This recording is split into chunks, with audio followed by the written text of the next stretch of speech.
Baktı kara Zeynep'em, kalbi yara Zeynep'em. Başa gelen çekili, mən beçara Zeynep'em. Yaralıyam mən, yaralıyam mən, yaralıyam mən, yaralıyam mən. Bu nece bir zamandı, baktım kara boyandı. Peygamberin kızları Şam'a esir yollandı. Yalğız kaldım çöllerde, ben o garip illerde. Çektiğim bu azablar dastan olur dillerde. Yaralıyam ben, yaralıyam ben, yaralıyam ben, yaralıyam ben.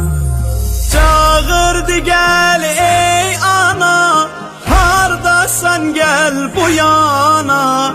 Bu Kerbela deştinde oldun deli divane.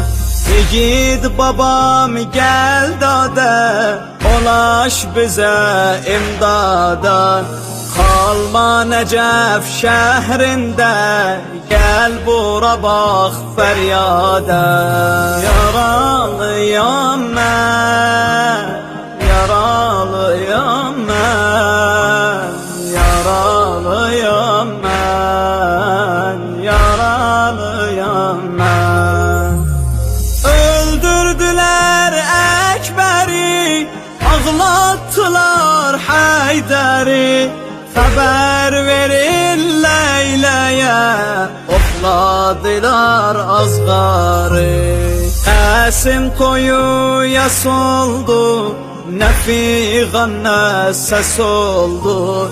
Şehit oldu Qasim'de, nenesi bir kös oldu. Yaralıyam ben, yaralıyam ben, yaralıyam ben, yaralıyam ben. Öldürdüler Abbas'ı, yere düştü livası. Harap oldu o günden ehli beytin yuvası.